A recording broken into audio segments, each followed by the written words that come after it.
Simone stood in the doorway of her own bedroom, her carry-on bag still in hand, staring at the nightmare that had invaded her sanctuary. A pale pink robe hung on the back of the bathroom door where her navy one used to be. Makeup she had never purchased cluttered her vanity. Prenatal vitamins sat next to the sink. Another woman had moved into her home, into her life, into her marriage, and had made herself comfortable in the space Simone had carefully built over 8 years. The house was quiet.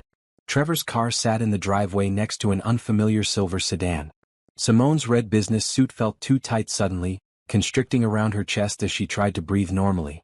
She had returned 2 days early from the Seattle conference, eager to surprise her husband with good news about the promotion she had been offered. Instead, she was the one getting surprised. She set down her bag slowly, her hands trembling. Everything looked wrong. The bed was made differently, with throw pillows she had never seen before. The framed photo of their wedding day that usually sat on the nightstand was face down.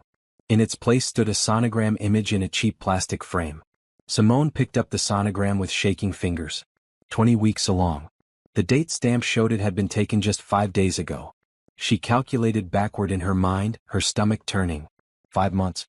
This had been going on for at least 5 months, probably longer. The closet revealed more evidence. Women's clothes that were definitely not hers took up half the space where her winter wardrobe used to hang. Maternity jeans. Flowing tops. Comfortable shoes in a size smaller than what Simone wore. This woman had not just visited. She had moved in. Simone's phone buzzed in her purse. A text from her assistant. Hope you're enjoying your last day in Seattle. See you Monday. She should have been there right now, attending the final keynote speech. Instead, she was standing in her bedroom discovering that her entire life had been a lie. She walked through the house like a stranger, cataloging the changes. New coffee mugs in the kitchen. A different brand of orange juice in the refrigerator. Ginger tea and crackers, the kind pregnant women ate for morning sickness. Bills on the counter addressed to Trevor at this address, but with another woman's name on the account, Bethany Morrison. The study door was closed. Simone opened it and found Trevor's laptop sitting open on the desk. She had never snooped before, had never felt the need to. Trust had been the foundation of their marriage, or so she had thought. That foundation was dust now. The laptop was unlocked. His email was open.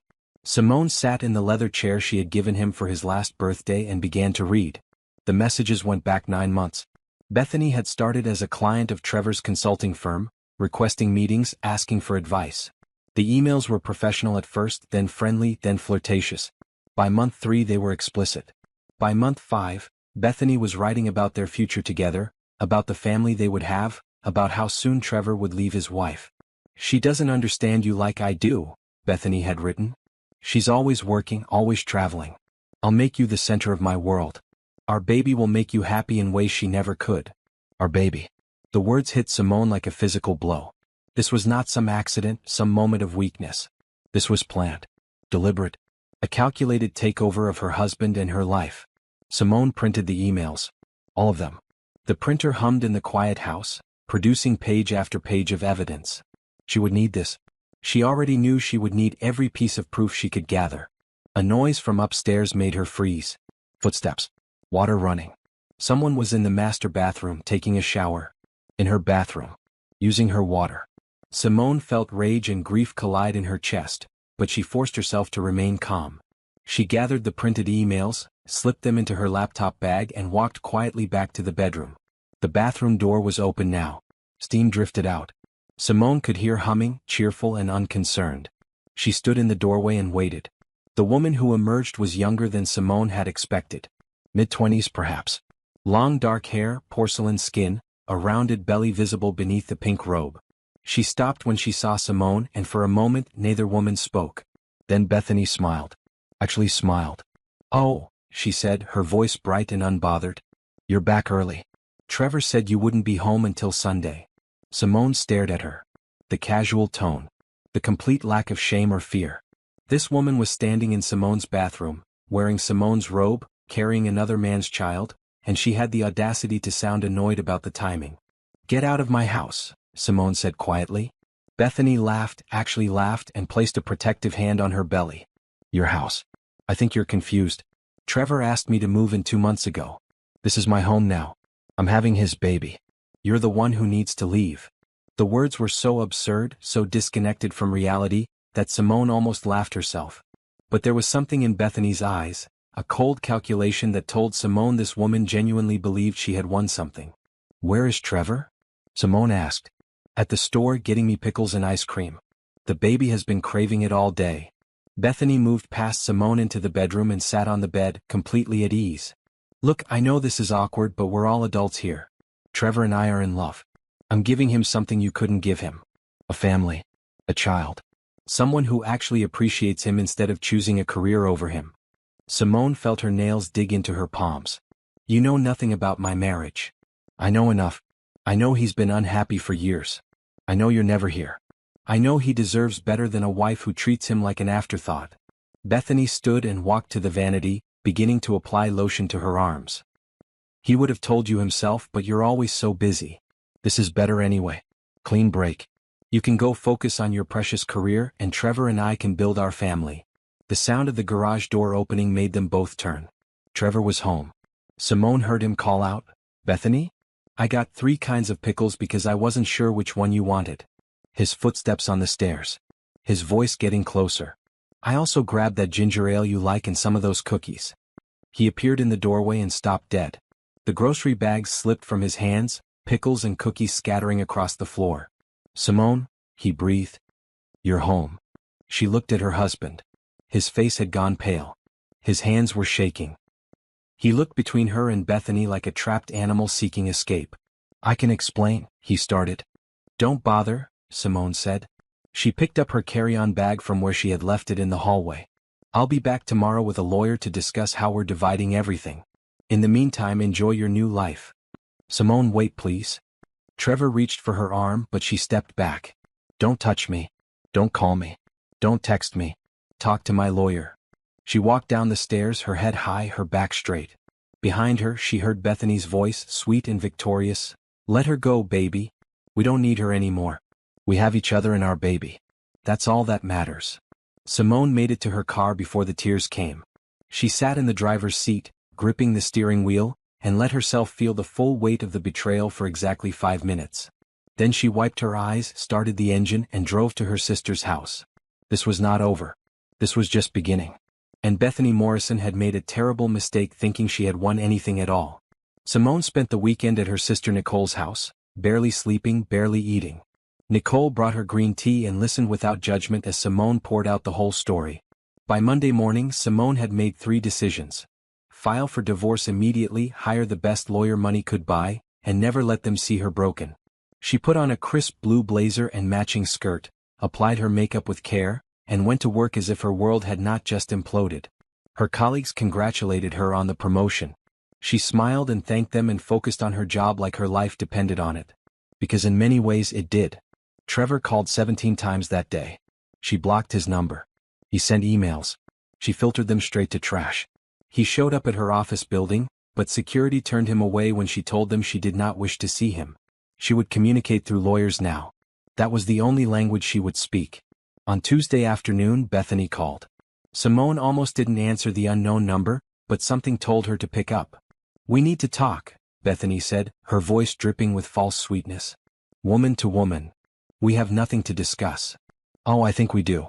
See, Trevor and I are getting married as soon as your divorce is final. I think it would be better for everyone if you made this quick and easy. Don't be one of those bitter ex-wives who drags things out." Simone sat back in her office chair. "Is that right? Trevor loves me. He wants to be with me and our baby.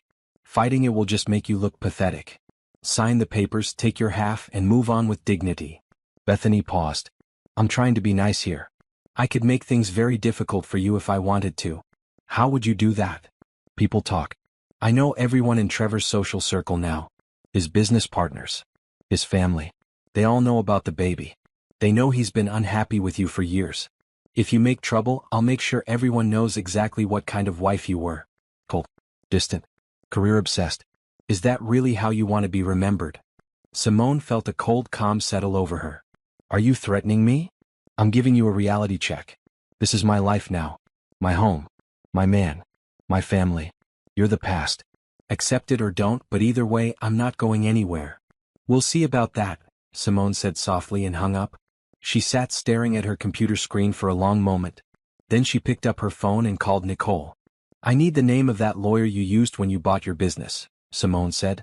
The one who doesn't lose. Nicole gave her Patricia Holloway's number without asking questions. By the end of the day, Simone had an appointment scheduled for Thursday morning. Wednesday brought a new development. Simone's phone lit up with text messages from friends and acquaintances. Had she seen the Facebook post? Was she okay? What was going on? She opened social media for the first time in days and found Bethany's public announcement. A photo of the sonogram. A long caption about finding true love when you least expected it. About how sometimes the right person was worth fighting for, even if it meant breaking a few hearts along the way. About how excited she was to start her journey into motherhood with the love of her life. The post had dozens of comments. Congratulations. So happy for you. You deserve this. A few people Simone had thought were friends had liked it. Trevor was tagged in the post. His relationship status had changed from married to in a relationship with Bethany Morrison. Simone took screenshots of everything. Then she deactivated her own social media accounts. She would not participate in this circus. She would not give Bethany the satisfaction of a public reaction. Thursday morning arrived cold and gray. Simone dressed in a red power suit and drove to Patricia Holloway's office in the financial district. The building was glass and steel, modern and intimidating. Perfect. Patricia's assistant led Simone to a corner office with a view of the city. The lawyer herself was a woman in her 50s, silver hair cut in a sharp bob, wearing a charcoal suit that probably cost more than Simone's car payment. Tell me everything, Patricia said, settling into her chair with a legal pad. Don't leave anything out. Simone spent the next hour recounting every detail. The discovery. The emails. Bethany's arrival. The social media announcement. The phone call. Patricia took notes in neat, precise handwriting, her expression never changing. When Simone finished, Patricia set down her pen and looked at her directly. First question, Patricia said. Do you want him back? Absolutely not. Good. Because I don't do reconciliations. I do divorces and I do them thoroughly. Patricia leaned forward. Second question. How badly do you want to win? What do you mean? I mean, are you willing to play the long game? Are you willing to be patient and strategic instead of reactive? Because this Bethany woman is sloppy. She's already made mistakes. The question is whether you want to simply get divorced, or whether you want to make sure she doesn't get to keep what she thinks she's won. Simone thought about Bethany's smile in the bathroom. Her hand on her belly. Her casual cruelty. Her assumption that Simone would simply disappear. I want to win, Simone said quietly. I want her to regret ever thinking she could take my life. Patricia smiled for the first time. Then we're going to need an investigator. Because something about her story doesn't add up, and I want to know what she's hiding before we file anything. What doesn't add up? Patricia flipped back through her notes. The timeline is too perfect. She met him 9 months ago. She's 20 weeks pregnant. That means she got pregnant within weeks of meeting him, right when things were starting to get serious. That's either incredibly convenient timing or incredibly calculated planning. You think she got pregnant on purpose? I think pregnancy is a powerful tool for a certain type of woman. And the way she's behaving, this confident, this aggressive, she's done this before. I'd bet money on it. Patricia pulled a business card from her desk drawer. This is James Fletcher. Best private investigator in the state. He's expensive, but he's worth it.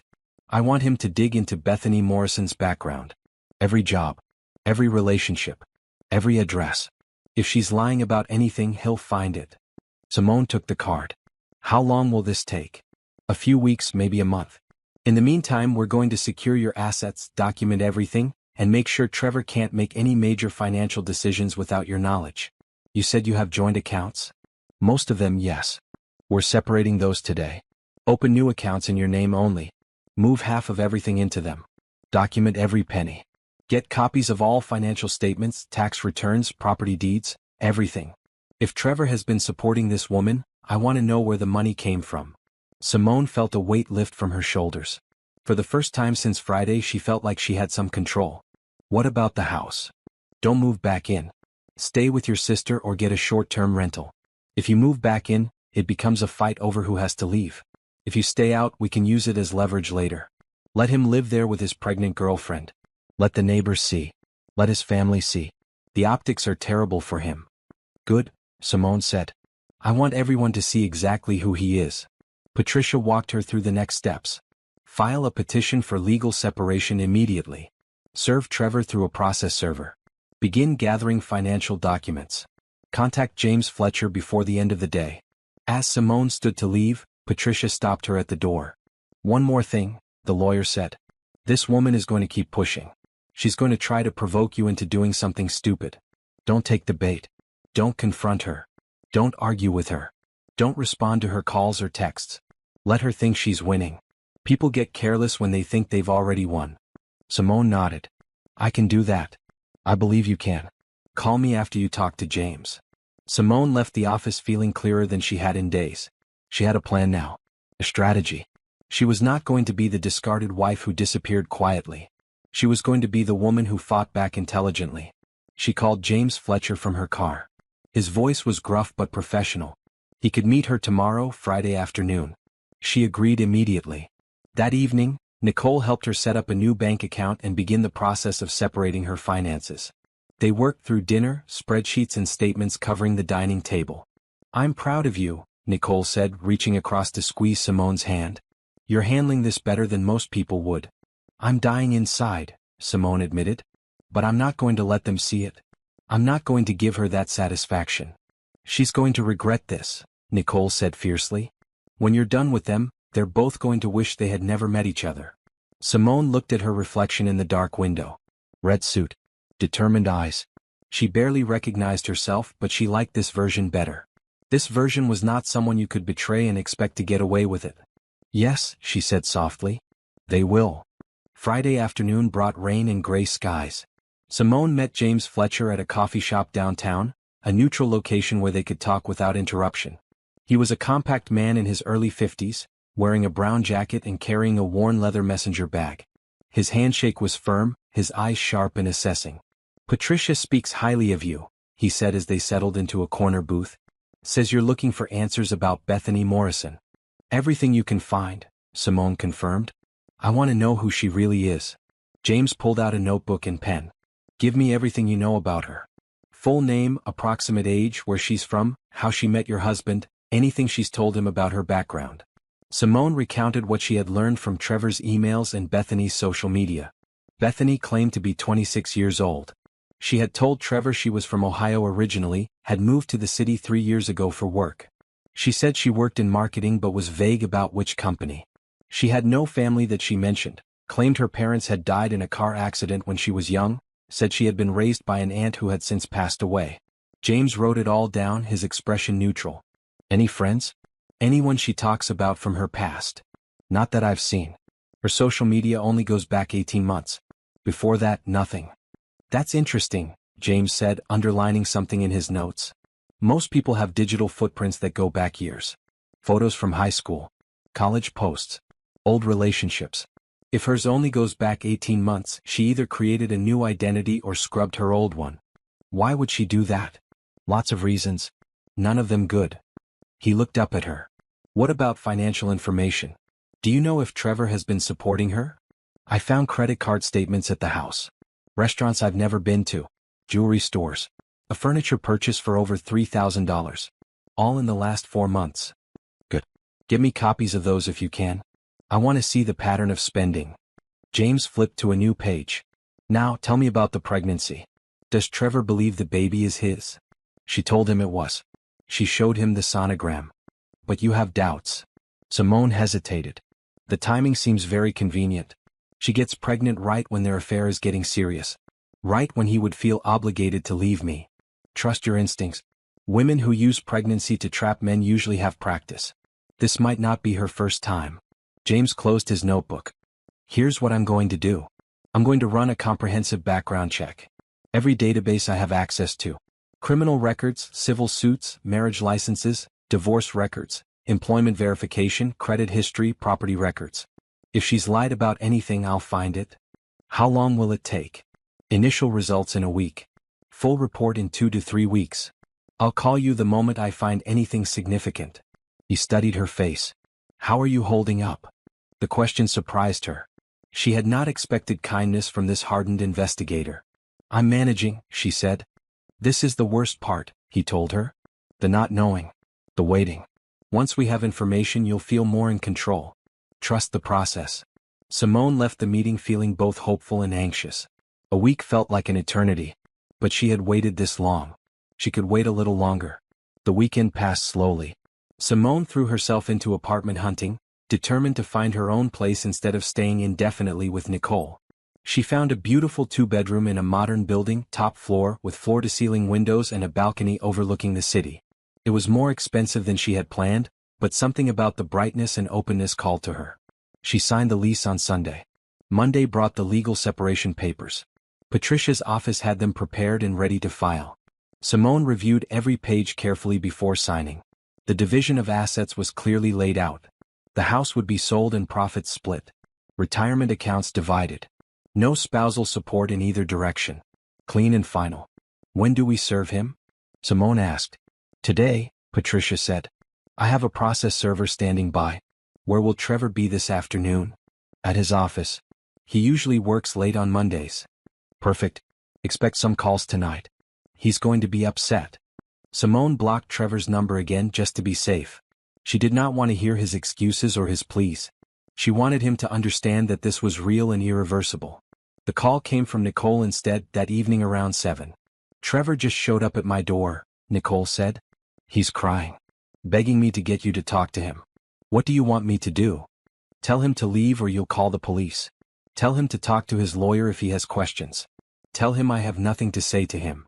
Done. Nicole's voice was grim with satisfaction. He looks terrible, by the way. Like he hasn't slept in days. Good, Simone said and meant it. Tuesday brought an unexpected visitor to Simone's office. The receptionist called up, sounding uncomfortable. There's a Bethany Morrison here to see you. She doesn't have an appointment, but she says it's urgent. Simone's first instinct was to refuse. Patricia had told her not to engage. But curiosity won out. Send her up. Bethany appeared 5 minutes later, wearing a flowing green maternity dress and a smile that did not reach her eyes. Her belly was more prominent now, or perhaps she was emphasizing it deliberately. Thank you for seeing me, Bethany said, settling into the chair across from Simone's desk without being invited. I know things are tense between us, but I wanted to clear the air. Simone said nothing, just waited. Trevor is a mess, Bethany continued. He feels terrible about how you found out. He never meant to hurt you. Neither of us did. But what's done is done, and I think we should all try to move forward as adults. Why are you here, Bethany? I want to make sure you're not going to drag this divorce out. Trevor and I want to get married before the baby comes. We want our child to be born into a legitimate family. I'm asking you, woman to woman, to make this easy on everyone. Simone leaned back in her chair. You mean make it easy on you? On all of us? Look, I know you're hurt. I get that. But fighting isn't going to change anything. Trevor loves me. He wants to be with me. You're just delaying the inevitable. Bethany placed both hands on her belly. Think about the baby. This innocent child deserves a stable home with married parents. Don't let your pride get in the way of that. The manipulation was so transparent it was almost funny. Simone kept her expression neutral. Are you finished? She asked. Bethany's smile faltered. I'm trying to be reasonable here. You broke into my marriage. You moved into my home. You're carrying a child you claim is my husband's. And now you want me to make things convenient for you? Simone stood. Get out of my office. If you contact me again, I'll file for a restraining order. You can't do that. Watch me. Now leave before I call security. Bethany stood, her face flushing. You're going to regret this. Trevor is going to be so angry when I tell him how unreasonable you're being. Tell him whatever you want. Tell him through his lawyer. That's the only way we're communicating now. Bethany stormed out, her heels clicking sharply on the polished floor. Simone waited until she was gone, then called Patricia. She came to my office, Simone said. Tried to pressure me into making the divorce quick and easy. Did you record the conversation? No, I didn't think of it. If she approaches you again, record everything. In the meantime, I'm going to send a cease and desist letter. She has no legal right to contact you about your divorce. That's harassment. She's getting desperate, Simone observed. Good. Desperate people make mistakes. Let her keep making them. The next 2 weeks crawled by. Simone moved into her new apartment, filling it with furniture that was completely her own style. Modern and clean. Lots of light. Artwork that made her smile. She painted one wall a deep maroon, bold and unapologetic. Work became her refuge. The promotion came through and she threw herself into the new role. Longer hours. More responsibility. Projects that challenged her. Her colleagues noticed the change, the sharper edge to her focus, but no one asked questions. She avoided social situations where she might run into Trevor or his friends. She declined invitations to parties and gatherings. She was not hiding, she told herself. She was regrouping. Nicole visited often, bringing food and company. Rachel, Simone's best friend from college, flew in for a weekend and took her out for drinks and dancing. They stayed out until 2 in the morning, and for a few hours, Simone almost forgot about everything waiting for her back in reality. "You're going to get through this," Rachel said, hugging her outside the club. "And when you do, you're going to be stronger than you ever imagined." "I hope you're right," Simone said. "I'm always right. Ask anyone." On the 15th day after hiring James Fletcher, he called. "I've got preliminary results," he said. "Can you come to my office?" "When?" "Now, if possible. You're going to want to see this in person." Simone left work early, her heart pounding. She drove to James's office in an older building downtown, climbing 3 flights of stairs to a door with frosted glass and his name in gold lettering. His office was exactly what she expected. File cabinets, computers, stacks of folders and documents, a wall covered in maps and photographs. He gestured her to a chair and sat across from her, a thick folder on the desk between them. "Bethany Morrison is not who she says she is," James said without preamble. "In fact, Bethany Morrison is not even her real name." Simone felt her breath catch. "What?" "Her real name is Bethany Ann Carter. She was born in Florida, not Ohio. She's 32, not 26. And she's wanted in 2 states for fraud and identity theft." He opened the folder and spread photographs across the desk. Different driver's licenses, different names, different addresses. But the same face, the same woman. "She's done this before," James continued. "Multiple times. She targets successful men, usually married, usually vulnerable.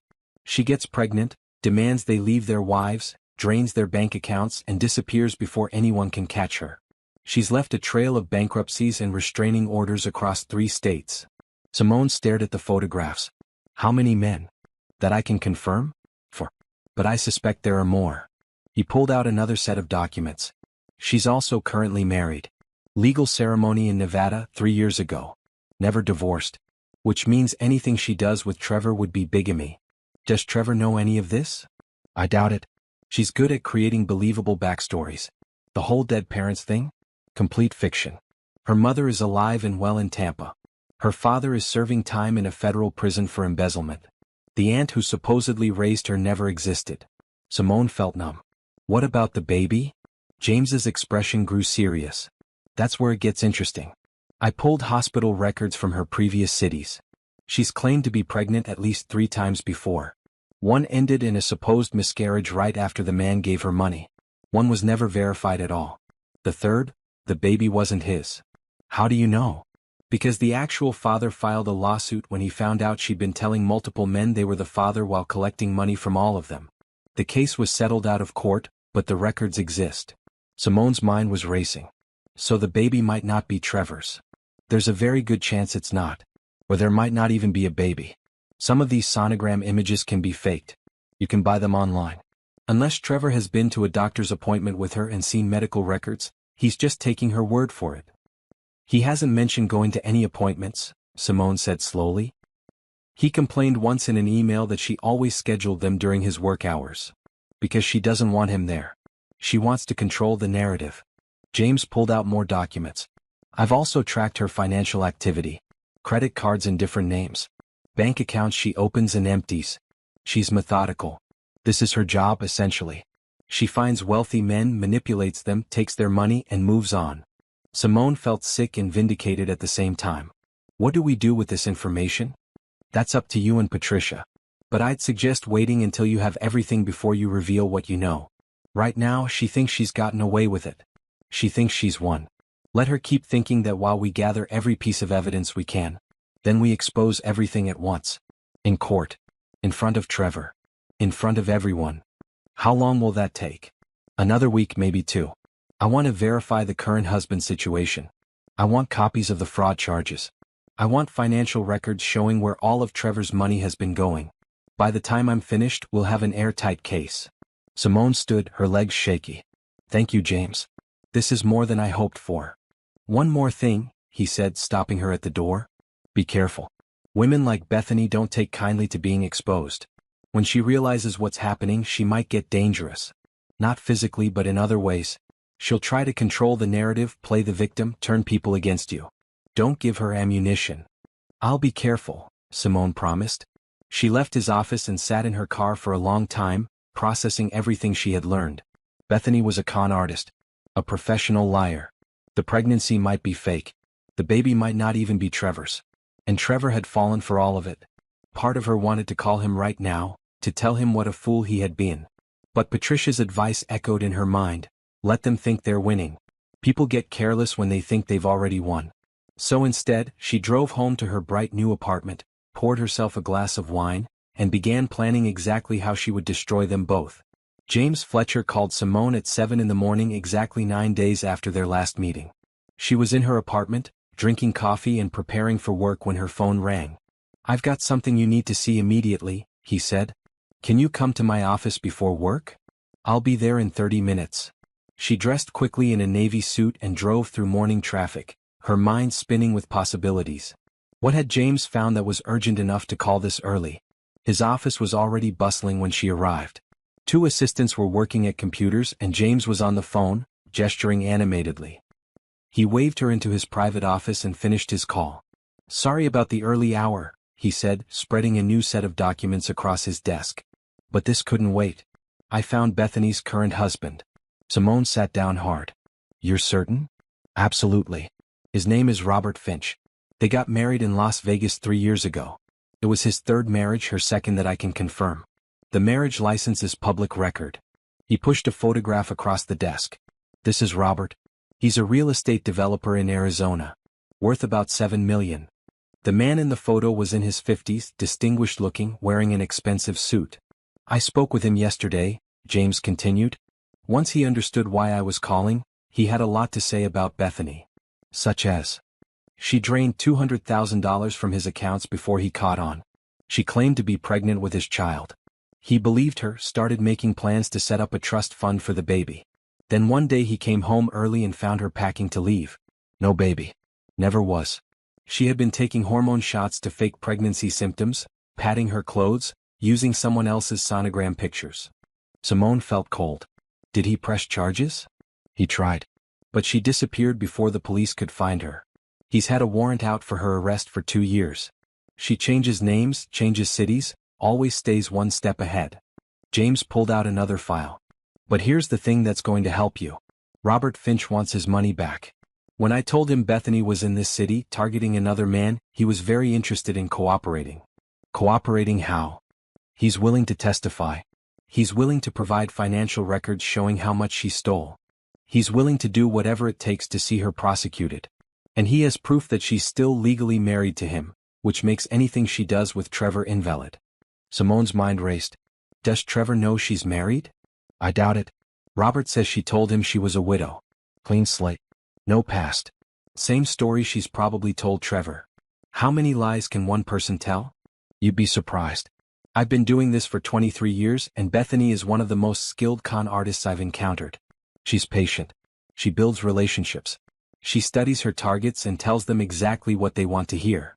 James pulled out more photographs. "I've also traced her movements over the past 5 years. For different cities. For different identities. For different victims. The pattern is always the same." He laid out the timeline. Bethany would move to a new city, create a new identity, find a wealthy married man who seemed unhappy or lonely. She would pursue him carefully, make him feel special, understood. She would get pregnant or claim to be pregnant. She would push him to leave his wife and commit to her. Then she would systematically drain his resources while appearing to be the perfect supportive partner. "The pregnancy is always the key," James explained. "It creates urgency. It makes the man feel obligated. It gives her leverage to demand money for medical bills, baby supplies, furniture, everything. And if she can actually get pregnant, even better. Child support is a long-term income stream." "But whose baby would it be?" Simone asked. "Could be anyone's. She's been known to have multiple relationships running simultaneously. Find 3 or 4 wealthy men, get pregnant by one of them, tell all of them they're the father. Collect money from all of them. By the time paternity tests happen, she's long gone." Simone thought about Trevor, about how he had fallen for every word. What about medical records? Surely Trevor has asked to see proof. That's the brilliant part. She controls all medical information. She tells him about appointments but schedules them when he can't attend. She shows him sonogram printouts that could be real or could be purchased online. She complains about difficult doctors or insurance issues to explain why he can't come to appointments. She creates just enough resistance that he stops pushing. How do we prove the baby isn't his? We force a paternity test. But that only works if there actually is a baby. If she's faking the pregnancy like she did with Robert, that will become obvious in the next few weeks. She's supposedly 20 weeks along now, right? That's what she claims. Real pregnancies become impossible to hide after 24 weeks. If she's not showing significant physical changes in the next month, we'll know she's lying. In the meantime, I'm going to keep digging into her finances. James pulled out bank statements. Trevor's accounts showed large withdrawals over the past 6 months. $1,500 here. $3,000 there. A $10,000 check to a furniture store. $5,000 to a jewelry store. Thousands more to restaurants, spas, boutiques. She's been spending his money like it's water, James said, and setting up accounts in her own name. Look at this. He showed Simone credit card applications. She's been opening cards using Trevor's information, his income, his credit score. But the cards are in her name only. She's run up $30,000 in debt that he doesn't even know about yet. That's fraud. Absolutely. And we can prove it. The question is, when do we reveal it? Simone thought carefully. Patricia said to wait until we have everything. Agreed. I want to find her previous victims. Get their statements. Build a pattern of behavior that's impossible to deny. I also want to track down any other children she might have claimed to have had. If we can prove she's lied about pregnancies before, it strengthens our case that she's lying now. How long will all this take? Another week, maybe less. I've got contacts in every city she's lived in. I'm pulling court records, police reports, hospital records, everything. By the time we're done, we'll have a complete picture of exactly who Bethany Carter really is. Simone stood to leave, then paused. What happens to Trevor when all this comes out? James's expression was sympathetic. That's not really my concern.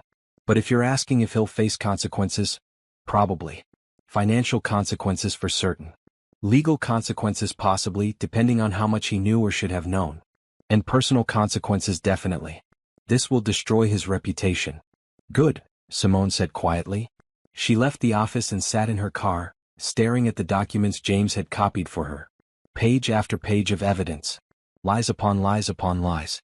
Bethany had created an entire false identity, and Trevor had believed every word. Part of her felt vindicated. She had known something was wrong. Her instincts had been correct. But another part of her felt sad for the life she had lost. 8 years of marriage, ended by a professional con artist who had targeted her husband like prey. She drove to work and tried to focus on her job. But her mind kept returning to the photographs. Bethany's face on different IDs. Different names. Different lives. How did someone become that person? How did someone look another human being in the eye and lie so completely? Patricia called during lunch. James briefed me on the latest findings. This is extraordinary. We have more than enough to not only win the divorce but to press criminal charges against Bethany. What's our next move? We wait. Let James finish his investigation. In the meantime, I'm going to prepare 2 sets of documents. One for the divorce proceedings. One for criminal prosecution. When we're ready, we'll file both simultaneously. Hit them from both sides. Will Trevor be charged with anything? Probably not criminally, unless we can prove he was actively involved in the fraud. But civilly, he'll be liable for the debts Bethany incurred using his information. His credit will be destroyed. His business reputation will suffer. He'll lose money in the divorce settlement. And he'll have to deal with the fallout of being publicly exposed as a fool. I don't feel sorry for him, Simone said. You shouldn't. He made his choices. He betrayed you. He believed a con artist over his own wife. Now he gets to live with the consequences. That evening, Simone met Nicole for dinner at a small Italian restaurant. They sat in a corner booth, and Simone filled her sister in on everything James had discovered. Nicole listened, her eyes growing wider with each revelation. This is insane. She's a professional criminal. Essentially, yes. And Trevor fell for it completely. He wanted to believe he was special. That he had found someone who understood him better than I did. Bethany told him exactly what he wanted to hear. Simone sipped her wine.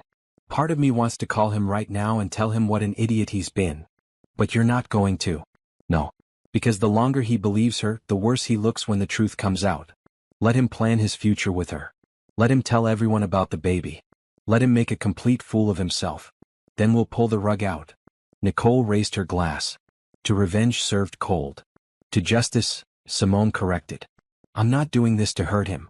I'm doing this to protect myself and to make sure she doesn't get away with it. You can want both things. You can want justice and want him to suffer. He deserves it. They finished dinner and walked through the city streets. The spring air was cool and fresh, and Simone felt lighter than she had in weeks. She had information now. Power. Control. The waiting was almost over. Her phone buzzed with a text from an unknown number. She almost ignored it, but something made her check. I know you're investigating me. You should stop. You have no idea who you're messing with. Simone showed the text to Nicole. Bethany? Probably. She's getting nervous. Simone blocked the number and kept walking. Let Bethany worry. Let her panic. Let her make mistakes. 2 days later, James called again. I found 2 more victims, he said. Both willing to testify. Both with documentation of fraud. And I found something else. Hospital records from Atlanta showing Bethany had her tubes tied 4 years ago. She can't get pregnant. Simone stopped breathing. What? She had a voluntary tubal ligation at 28. Medical records are clear. Which means this entire pregnancy is fake. There is no baby. There never was. How is she hiding it? Padding. Hormone supplements to fake symptoms. Fake sonograms. She's done it before and she's doing it again.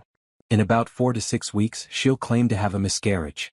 Blame it on stress from the divorce. Take money from Trevor for medical bills and emotional support. Then she'll disappear. Simone felt rage burn through her veins. We have to tell Trevor. Not yet. If we tell him now, she'll run. We need to trap her here. Make her think she's safe. Then spring everything at once when she has no time to escape. When? 1 more week. I'm finishing the last of the financial tracking. Then we present everything to the police and to your lawyer simultaneously. We file criminal charges and divorce papers on the same day. She gets arrested. Trevor gets served. It all happens at once. Can you guarantee she won't run? Nothing is guaranteed. But if we time it right, she won't have warning. We'll move fast and decisively. Simone agreed to wait. 1 more week. She could manage 1 more week. But that night, lying in her bed in her bright new apartment, she allowed herself to imagine the moment when Bethany's world would collapse. The moment when Trevor would realize he had been played. The moment when everyone would see the truth. She fell asleep smiling. The following Monday, Simone received a certified letter at her office. Inside was a legal document from a law firm she did not recognize.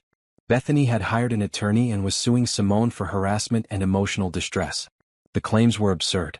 Simone had allegedly been stalking Bethany, making threatening phone calls and spreading malicious lies about her character.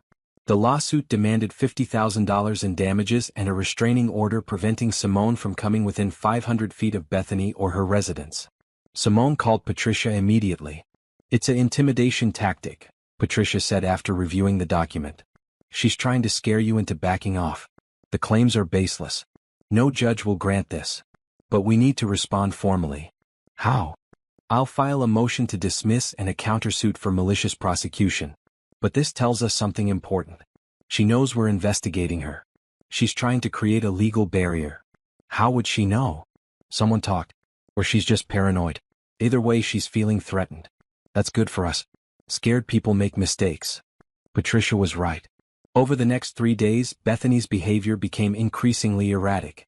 She showed up at Simone's workplace twice more, demanding to speak with her. Security turned her away both times.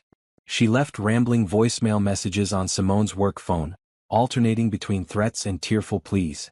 You're ruining my life, one message said. Trevor and I love each other. We're having a baby. Why can't you just let us be happy? Another message was darker. You think you're so smart. You think you can destroy me. I've dealt with women like you before. You're going to regret this. Simone saved every message, forwarded them to Patricia and James. More evidence. More ammunition. James called on Wednesday with a breakthrough. I've traced Bethany's money trail, he said. It's sophisticated. She's been using shell companies and fake accounts to move Trevor's money around. But I found where it's all going. Where? Offshore accounts in the Cayman Islands. She's been systematically transferring funds for the past 4 months. Small amounts at first, then larger. She's moved over $90,000 so far. Simone felt sick. 90,000?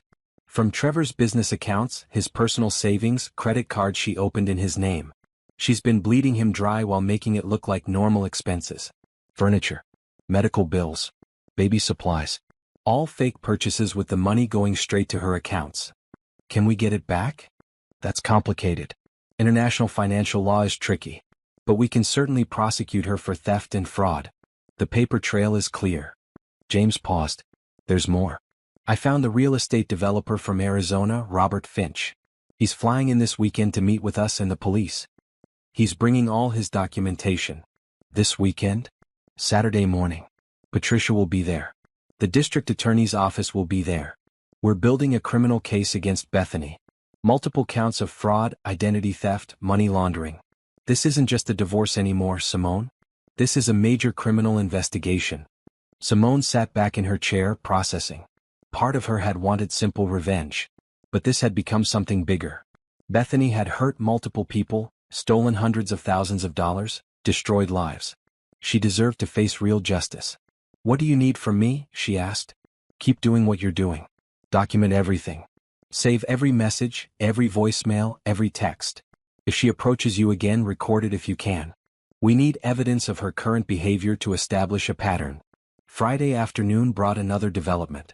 Trevor's assistant called Simone's cell phone. I know I'm not supposed to contact you, the woman said quietly. But I thought you should know. Trevor has been missing work. He looks terrible. And there have been some issues with the business accounts. Money that should be there isn't there. What kind of money? Payroll almost didn't go through last week. He had to transfer funds from his personal account to cover it. And there are vendors calling about unpaid bills. I think something's wrong, but he won't talk about it. Simone thanked her and hung up. Bethany was accelerating her theft. She must sense that time was running out. Saturday morning arrived clear and bright. Simone dressed in a maroon suit and drove to the district attorney's office downtown. The meeting room was full when she arrived. Patricia sat at a large conference table with James. Across from them was Robert Finch, the real estate developer from Arizona, looking tired but determined. 2 prosecutors sat at the head of the table, reviewing documents. Thank you for coming, the lead prosecutor said to Simone. She was a woman in her 40s named Catherine Moss, with sharp eyes and a no-nonsense demeanor. We've been reviewing the evidence Mr. Fletcher and Mr. Finch have provided. This is one of the most comprehensive fraud cases I've seen. Catherine spread documents across the table. Bank statements. Transfer records. False identification papers. Court documents from previous states. Testimony from other victims James had tracked down. Bethany and Carter has been running this con for at least 6 years, Catherine continued. We can prove fraud in 4 states. Identity theft. Money laundering. Bigamy. And based on medical records, faking pregnancy to extort money from victims. The total amount stolen exceeds $400,000 across all victims. Robert Finch spoke up. She destroyed my life. My reputation. My business. I want to see her prosecuted to the fullest extent of the law. We intend to do exactly that, Catherine assured him. But we need to move carefully. She's a flight risk. The moment she suspects we're onto her, she'll disappear like she has before. So we're going to coordinate arrests with maximum effect. When? Simone asked. Monday. We'll have officers standing by at the home she shares with Trevor. We'll serve arrest warrants and search warrants simultaneously. We'll freeze all her accounts. We'll make sure she has no time to run. Patricia leaned forward. What about Trevor? Will he face charges? That depends on what we find during the search. If he knowingly participated in the fraud, yes. If he was a victim like the others, probably not. But he'll be questioned extensively. The meeting continued for 2 hours. They reviewed every piece of evidence, every witness statement, every financial record. By the end, Simone's head was spinning with information. As people began to gather their materials, Catherine pulled Simone aside. I want to prepare you for what's coming, she said quietly. When we arrest Bethany, the media will likely pick up the story. It's sensational. Multiple victims. Fake pregnancy. Offshore accounts. You'll probably be contacted by reporters. What should I say? Nothing. Refer them to my office. Don't discuss the case publicly. Don't post anything on social media. Let us handle the narrative. Catherine paused. I also want you to know that Trevor is going to be humiliated when this goes public. His business, his reputation, everything will be exposed. Are you prepared for that? Simone thought about it honestly. He made his choice. He believed her over me. He let her into our home, into our life. Yes, I'm prepared. Catherine nodded approvingly. Good. Stay strong. This is going to get intense. Simone left the meeting and drove to Nicole's house. Her sister was in the backyard, gardening in the spring sunshine. Simone sat on the patio and told her everything. Monday, Nicole breathed. It's really happening. It's really happening. How do you feel? Terrified, excited, angry, vindicated. All of it at once. Simone picked at the hem of her maroon jacket. Part of me still can't believe this is my life. 2 months ago, I had a husband and a home and a normal existence. Now I'm sitting in meetings with prosecutors building a criminal case. You didn't choose this. Bethany and Trevor chose it. I know, but it still feels surreal. They sat in silence for a while, watching birds flit through the trees. Finally, Nicole asked the question Simone had been avoiding. What are you going to do after this is over? After the arrest and the trial and the divorce? I don't know, Simone admitted. I've been so focused on getting through this that I haven't thought about what comes after. You should think about it. You should think about what you want. Not what Trevor wanted or what your marriage was. What Simone wants. Was a good question. What did she want? She had spent so many years building a life with Trevor that she had forgotten to ask herself what she wanted independently. I want to travel, she said slowly. I've always wanted to see Paris. And Tokyo. And the mountains in New Zealand. But Trevor always had excuses. Too busy. Too expensive. Maybe next year. So go. Book a trip. Take your vacation time and go see the world. By myself. Why not? You don't need anyone's permission anymore. You're free. The word hit Simone like a revelation. Free. She was free. The divorce would finalize eventually. She had her own apartment, her own money, her own career. She could do whatever she wanted. I might do that, she said. After everything settles.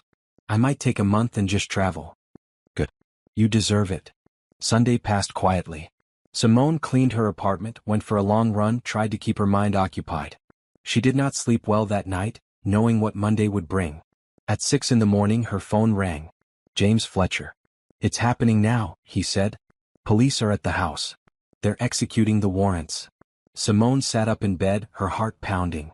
And? I'll call you back when I know more. The next 2 hours were the longest of Simone's life. She made coffee she didn't drink. She paced her apartment. She checked her phone every 30 seconds. Finally, James called again. She's in custody. They arrested her at the house. Found evidence of fraud, fake pregnancy materials, documents for multiple identities. Trevor was there. He's not under arrest, but he's being questioned. It's over, Simone. We got her. Simone sat down on her couch, tears streaming down her face. Relief, vindication, grief for the life she had lost, joy for the life she was about to build. Thank you, she managed to say. Thank you for everything. You did this, James said. You trusted your instincts. You were patient. You let the process work. This is your victory. She hung up and called Nicole, then Patricia, then Rachel. By noon, the news was everywhere. Local news stations were reporting the arrest of a woman who had defrauded multiple victims across several states. Trevor's name was mentioned as one of her targets. The story was spreading. Simone stayed inside, away from cameras and reporters. She let Catherine handle all media inquiries. She focused on breathing, on processing, on beginning to heal. Monday evening, Patricia called with an update. Trevor wants to talk to you. His lawyer called me. He's devastated. He had no idea about any of it. He believed everything Bethany told him. I don't care, Simone said. I don't want to talk to him. I told them that. But I thought you should know. He's facing financial ruin. The business is failing. His reputation is destroyed. And he's asking if there's any way to stop the divorce. Absolutely not. Proceed exactly as planned. Done. The divorce should be final in about 6 weeks. All assets will be divided as outlined. You'll walk away with your fair share and your dignity intact. Good. That night, Simone stood on her balcony overlooking the city. Lights twinkled in buildings all around her. Somewhere out there, Bethany sat in a jail cell. Trevor sat in the wreckage of his life. And Simone stood here, bruised but not broken, wounded but healing. She thought about Nicole's question. What did she want? She wanted peace. She wanted adventure. She wanted to wake up every morning and know that her life was completely her own. She wanted to never again compromise her dreams for someone who didn't value them. She wanted to be free. And starting tomorrow she would be. The week following Bethany's arrest felt like living in a fishbowl. News vans parked outside Simone's apartment building. Reporters called her office. Social media exploded with speculation and commentary. Everyone wanted a statement from the betrayed wife. Simone said nothing publicly. She went to work, came home, and let Catherine Moss handle all media communication. The prosecutor was good at her job, feeding the press just enough information to keep them satisfied while protecting the integrity of the case. Rachel flew in Tuesday evening, taking emergency time off from her job in Chicago. She arrived at Simone's door with suitcases and determination. "You're not going through this alone," Rachel announced, pushing past Simone into the apartment. "I'm staying until things calm down." "You don't have to do that." "I absolutely do. You're my best friend. This is what best friends do." Rachel set down her bags and surveyed the apartment. "Nice place. Very you. Bright and clean and no traces of Trevor anywhere." They ordered Chinese food and sat on the couch, eating straight from the containers like they used to do in college. Rachel filled Simone in on her life, deliberately keeping the conversation light and normal. It was exactly what Simone needed. Wednesday morning brought a knock at the door.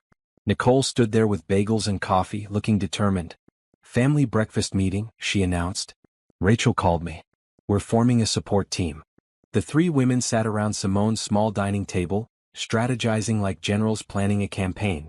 "First order of business," Nicole said, pulling out a notebook. "We're screening all your calls and visitors. Nobody gets through unless we approve them. Second," Rachel added, "we're taking shifts. One of us will be with you at all times until the media circus dies down. You don't go anywhere alone." "That's not necessary," Simone protested. "It absolutely is," Nicole countered. "You're strong, but you don't have to do this alone. Let us help you." Simone looked at these two women who loved her, who had dropped everything to be here, and felt gratitude wash over her. "Okay," she said quietly. "Thank you." The next few days fell into a rhythm. Rachel went to work with Simone, sitting in the office reading while Simone attended meetings. Nicole handled apartment duties, grocery shopping, and fielding phone calls. They created a protective bubble around Simone, filtering out the chaos and noise. On Thursday, Patricia called with news. "Trevor's lawyer has requested a meeting. Trevor wants to explain himself. He's desperate to talk to you." "No," Simone said firmly. "I have nothing to say to him. That's what I told them. But he's persistent. He sent letters to my office. Flowers to your workplace. He's trying everything. Block it all." "I meant what I said. The only communication is through lawyers." That afternoon, a massive flower arrangement arrived at Simone's office. 24 red roses with a card, "Please forgive me. I was a fool. I love you. Trevor." Simone had security remove them immediately. Within an hour, another arrangement arrived. Then another.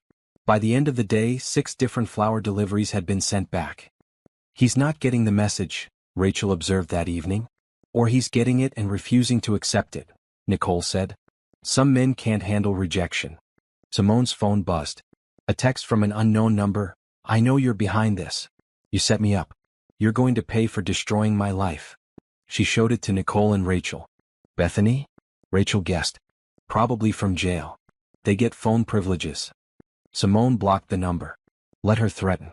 It just gives Catherine more evidence." Friday brought an unexpected visitor. Trevor's mother, Helen, appeared at Simone's office building. Security called up before letting her through. "Do you want to see her?" the guard asked. Simone hesitated. Helen had always been kind to her. But she was also Trevor's mother. "Send her up," Simone decided. But only for 10 minutes. Helen entered looking 20 years older than the last time Simone had seen her. Her eyes were red from crying, her hands shaking as she clutched her purse. "I'm so sorry," Helen said immediately. "I had no idea. None of us did. That woman, she fooled everyone." "What do you want, Helen?" "I want you to know that I don't blame you for any of this. Trevor was wrong. What he did was unforgivable. But he's my son and he's falling apart. He's lost everything. His business is failing. His reputation is ruined. He can't eat or sleep. He just sits in that house and stares at the walls." Simone felt nothing. No sympathy. No satisfaction. Just emptiness where her feelings for Trevor used to live. "I'm sorry he's struggling," she said carefully. "But that's not my problem anymore." "I know. I know you have every right to hate him. But please, if there's any part of you that remembers the good times, the love you shared, could you at least talk to him? Let him explain?" "There's nothing to explain. He cheated. He believed a con artist over his own wife. He moved her into our home. He planned a future with her while throwing away our marriage. What explanation could possibly justify that?" Helen's face crumpled. "He was weak. He was flattered by her attention. He made terrible choices. But he loves you. He's always loved you. If that's love, I don't want it." Simone stood. "I need you to leave now, Helen. This conversation is over. Please. Your 10 minutes are up. If you contact me again, I'll have to ask security to ban you from the building." Helen left, crying into her hands. Simone watched her go and felt a small twinge of regret. She had liked Helen once. But Trevor's choices had destroyed more than just their marriage. They had destroyed extended family relationships too. That evening, Nicole made dinner while Rachel researched vacation destinations on her laptop. "You need to get out of this city," Rachel declared. "Even just for a long weekend. Somewhere warm and beautiful where nobody knows your story." "I can't leave right now. The divorce isn't final. The trial is coming up." "The divorce will take weeks. The trial could take months. You can't put your life on hold indefinitely." Rachel turned her laptop around. "Look at this. A resort in Costa Rica. Beach villas. Spa. Yoga. Complete relaxation.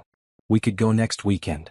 You don't think I'm letting you vacation alone while you're still fragile, do you?" "Nicole and I already discussed it. She'll take the weekend after next. We're going to rotate keeping you company until you tell us to leave you alone." Simone felt tears prick her eyes. "You two are ridiculous." "We're dedicated," Nicole corrected. "There's a difference." Saturday morning, Simone woke to sunlight streaming through her windows and the smell of coffee brewing. Rachel was already up, working on her laptop at the dining table. "Morning," Rachel called. "I made coffee and there are muffins from that bakery downstairs. Also, James Fletcher called. He wants to meet with you and Patricia this afternoon." Simone showered and dressed, feeling more rested than she had in weeks. The constant support from Nicole and Rachel was working. She felt stronger. More grounded. The meeting with James and Patricia took place at Patricia's office. They sat in her conference room reviewing documents and preparing for what came next. "The prosecution is building their case," Patricia explained. "Bethany is facing 23 counts across multiple jurisdictions. The evidence is overwhelming. Her lawyer is trying to negotiate a plea deal." "What kind of deal?" Simone asked. "Reduced sentence in exchange for pleading guilty and revealing all her offshore accounts. Catherine is considering it, but nothing's decided yet." James pulled out his own notes. "I've identified 2 more victims who haven't come forward yet. Men she defrauded before Robert Finch. I'm reaching out to them through intermediaries.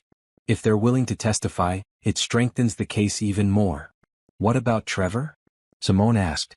"Is he cooperating with the investigation?" "Fully," James confirmed. "He's turned over all financial records. He's given statements about how Bethany manipulated him. He's devastated and humiliated, but he's cooperating." "Good.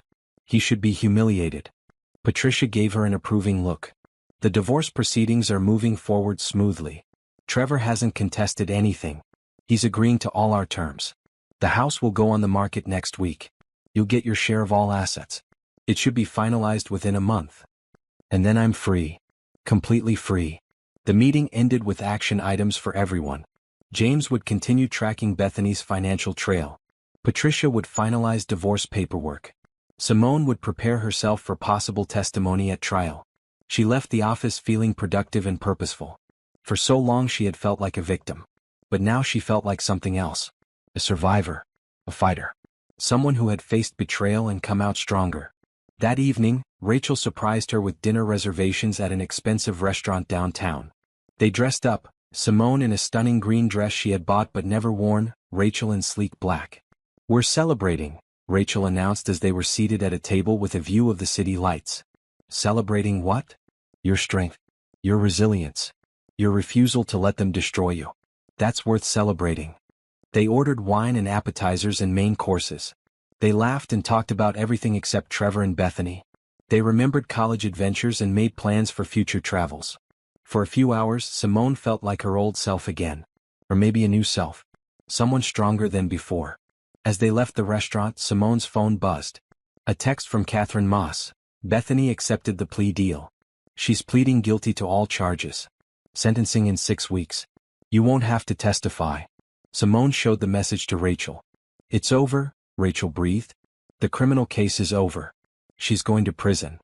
They stood on the sidewalk, the city alive around them, and Simone felt something shift inside her. The anger was fading. The hurt was healing. In its place was something new. Hope. Possibility. Freedom. Let's go home, Simone said. I want to plan that Costa Rica trip. They walked back to Simone's apartment arm in arm, two friends who had weathered a storm together and come out on the other side. Sunday was quiet. Nicole came over for brunch and the three women spent the afternoon planning the vacation. Beaches and sunshine and complete escape from reality. It would be exactly what Simone needed. As evening fell, Simone stood on her balcony alone for the first time in days. Rachel had gone to answer emails, and Nicole had left to handle her own life. Simone looked out at the city and felt gratitude wash over her. She was not alone. She had people who loved her. She had a career she was good at. She had survived something that could have broken her. And she was still standing. Her phone rang. A known number. She almost didn't answer, but something made her pick up. This is Simone. It's Trevor. His voice was barely recognizable. Hoarse and broken. Please don't hang up. I just need 1 minute. She should hang up. She should block this number too. But curiosity won out. You have 30 seconds. I'm so sorry. I know that's not enough. I know words can't fix what I did. But I need you to know that I was a fool. Bethany played me completely. I believed her lies. I threw away the best thing that ever happened to me. And I'm sorry. I'm so sorry. Is that all? I don't expect you to forgive me. I don't deserve forgiveness. I just wanted you to know that losing you is the biggest regret of my life. And I hope someday you find someone who appreciates you the way I should have. Simone felt tears slide down her cheeks. Not for Trevor. Not for their marriage. But for the death of something that had once been good. For the waste of 8 years. For the pain they had both endured. Goodbye, Trevor, she said softly. Goodbye, Simone. I hope you'll be happy. She hung up and let herself cry. Rachel appeared beside her, saying nothing, just holding her while she sobbed. All the grief and anger and hurt poured out in messy, ugly tears. When it was over, Simone wiped her eyes and took a deep breath. I'm okay, she said. I think I'm actually okay. You're going to be better than okay, Rachel assured her. You're going to be phenomenal. And standing there on her balcony, looking at the future spread before her like an open road, Simone believed her. The news of Bethany's guilty plea hit the media like a bomb. Every outlet picked up the story. Con artist pleads guilty to defrauding multiple victims. Fake pregnancy scheme exposed. Offshore accounts revealed. Trevor's name was in every article, described as one of several successful men who had been manipulated and robbed. Simone's name was mercifully kept out of most reports. Catherine had worked hard to protect her identity, referring to her only as the wife in official statements. But people who knew them figured it out quickly. Monday morning, Simone arrived at work to find a stack of messages from colleagues offering support. Her boss called her into his office. I wanted you to know that we're behind you 100%, he said. If you need time off for court proceedings or just to process everything, take it. Your job is secure. Thank you. I appreciate that. You've handled this with remarkable grace. Not everyone could have done what you did. Staying professional, staying focused. I'm impressed. Simone returned to her desk feeling validated. She had worked hard to keep her professional life separate from her personal disaster. It was good to know it had been noticed. Tuesday afternoon brought an unexpected email. It was from Robert Finch, the real estate developer from Arizona. Dear Simone, it read. I wanted to reach out personally to thank you for your courage in pursuing justice against Bethany Carter. Your investigation helped expose her and brought multiple victims' cases to light. I know this has been difficult for you, but please know that your strength has helped many people. If you ever need anything, please don't hesitate to contact me. You're a remarkable woman. Sincerely, Robert. Simone read it twice, then forwarded it to Patricia with a note. Nice to be appreciated. Patricia's response came immediately. You deserve all the appreciation.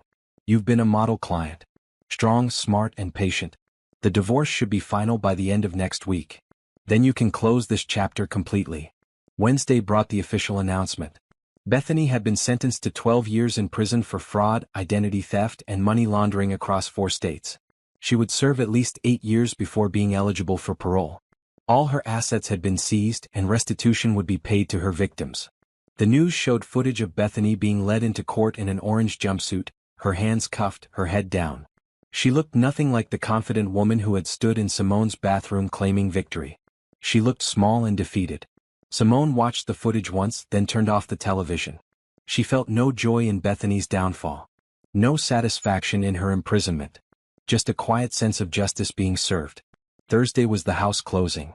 The property had sold quickly to a young couple expecting their first child. Simone signed the papers in Patricia's office, her signature releasing her claim to the home she had built with Trevor. "How do you feel?" Patricia asked as Simone set down the pen. "Lighter," Simone said honestly. "That house was full of memories I don't want anymore. Let someone else make happy memories there." The proceeds from the sale were split exactly 50-50. Simone's portion deposited into her personal account. It was a substantial amount, enough to give her financial security for years if she was smart about it. Friday was the final divorce hearing. Simone dressed in a blue power suit and met Patricia at the courthouse. Trevor was already there with his lawyer, looking like a shadow of his former self. He had lost weight. His suit hung loose on his frame. His eyes were hollow. He tried to catch Simone's gaze but she looked past him. He was a stranger now. Someone she used to know. Nothing more. The hearing was quick and procedural. The judge reviewed the settlement agreement. No children. No contested assets. Clean division of everything. Both parties agreed to all terms. "This divorce is granted," the judge said, bringing down her gavel. "You are both free to go." Just like that, 8 years of marriage were dissolved. Simone walked out of the courtroom a single woman. Patricia hugged her in the hallway. "You did it. It's over."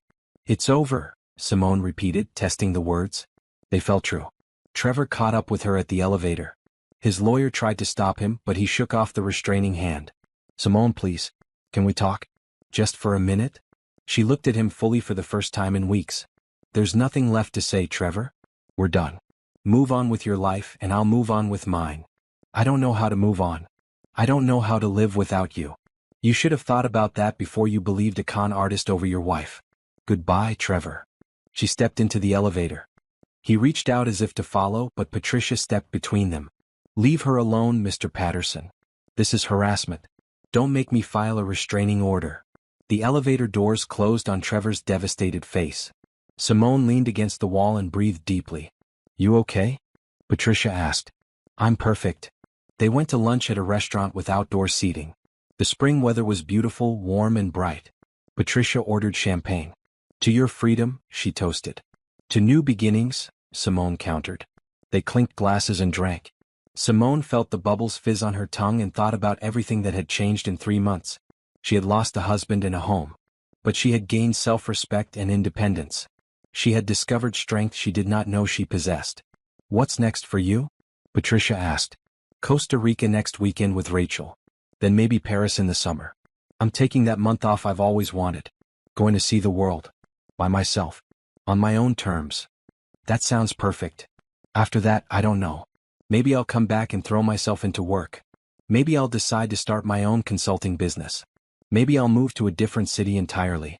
The point is, I can do anything I want now. I'm not tied to anyone else's dreams or plans." Patricia raised her glass again. "To doing whatever the hell you want." They finished lunch and said their goodbyes. Patricia had other clients to meet. Simone had a life to start living. She drove to her apartment and found Nicole waiting with Rachel. They had decorated the living room with balloons and streamers. A cake sat on the kitchen counter with "Freedom" written in bright frosting. "Surprise," they shouted together. Simone laughed, real and genuine. "You two are ridiculous." "We're celebrating your divorce," Rachel said. "It's not every day you get to throw a party for the end of something terrible." They ate cake and drank wine and talked about the future. Rachel had researched every detail of their Costa Rica trip. Nicole had found articles about solo female travel and safety tips. They were planning this adventure with military precision. "I'm nervous about traveling alone after this trip," Simone admitted. "I've never done it before."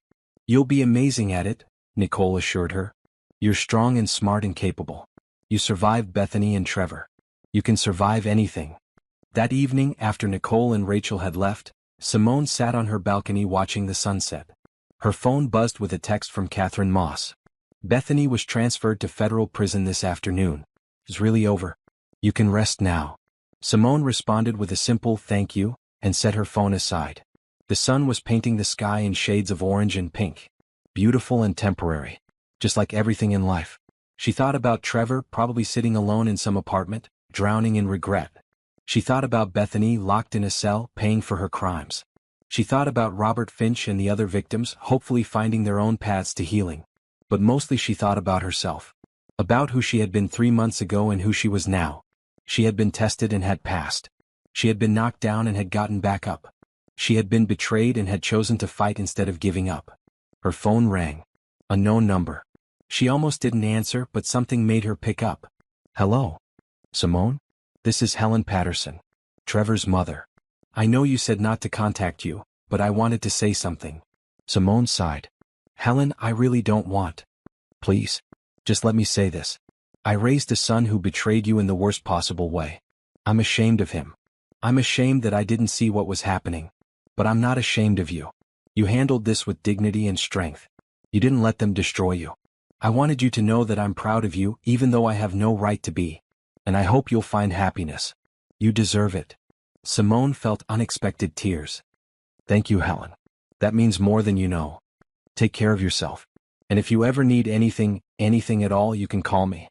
I'll always consider you family, even if legally you're not anymore. They hung up and Simone let the tears fall. Good tears this time. Healing tears. She went to bed early that night, exhausted but peaceful. Tomorrow she would start planning her future in earnest. But tonight, she would simply rest in the knowledge that the battle was over. And she had won. 6 weeks after Bethany's sentencing, Simone was packing for her Costa Rica trip when Nicole called with unexpected news. Trevor's business declared bankruptcy today, Nicole said. It's all over the news. He's lost everything. Simone set down the sundress she had been folding. Everything? The company folded. He had to lay off all his employees. Creditors are seizing assets. Apparently, Bethany drained so much money from the business accounts that it couldn't recover. And when news of the scandal broke, clients started leaving. It was a perfect storm. Simone felt a complex mix of emotions. Sympathy for Trevor's employees who had lost their jobs through no fault of their own. Grim satisfaction that Trevor was facing real consequences. And underneath it all, relief that she had gotten out when she did. How is he handling it? She asked. Not well from what I hear. Helen called me this morning. He's moved back in with his parents. Can't afford his own place anymore. She's worried about him. That's not my problem anymore. I know. But I thought you should know. After they hung up, Simone researched the bankruptcy filing online. The numbers were staggering. Trevor had lost everything. His business. His savings. His investments. The house proceeds had gone to paying off debts Bethany had created. He was starting over from nothing at 40 years old. Part of her felt vindicated. He had chosen Bethany over her. He had believed lies over truth. Now he was paying the price. But another part of her just felt sad. Sad for the waste of it all. For the potential that had been destroyed. For the life they could have had if he had made different choices. Rachel arrived that evening to help finish packing. She took one look at Simone's face and knew something was wrong. What happened? Simone told her about Trevor's bankruptcy. Rachel listened without interrupting, then gave her assessment. He brought this on himself. Every single bit of it. You can feel sad about it but don't feel guilty. You didn't do this to him. Bethany did. And he let her because he was weak and selfish. I know that intellectually. But emotionally. Emotionally you're a good person who doesn't like seeing anyone suffer, even someone who hurt you. That's okay. Feel what you feel. But don't let it derail your healing. They finished packing and ordered pizza. Over dinner, Rachel distracted Simone with funny stories from her job and plans for their trip. By the time she left, Simone felt better. The next morning brought another development. James Fletcher called. I thought you'd want to know. Bethany's real husband filed for divorce. He's also suing her for fraud. Apparently, she took money from him before she disappeared and he wants it back. Will he get it? Probably not. All her assets were seized for restitution to her more recent victims. But at least he'll get closure. How many lives did she destroy? Simone wondered aloud. Too many. But you stopped her from destroying more. That's what matters. That afternoon, Simone went to her office to tie up loose ends before her vacation. Her boss called her in for a meeting. "I wanted to talk to you about a new opportunity," he said. "We're opening an office in Seattle. We need someone to head it up. Someone strong and capable who can build a team from scratch. I think you'd be perfect." Simone blinked in surprise. "Seattle? That's across the country. I know it's a big ask. But you mentioned before that you got a promotion offer in Seattle. This would be even better. More money. More responsibility. Complete fresh start in a new city where nobody knows your story. Can I think about it?" "Of course. Take your vacation. Think it over. Let me know when you get back." Simone left the meeting with her mind spinning. Seattle. A completely new beginning.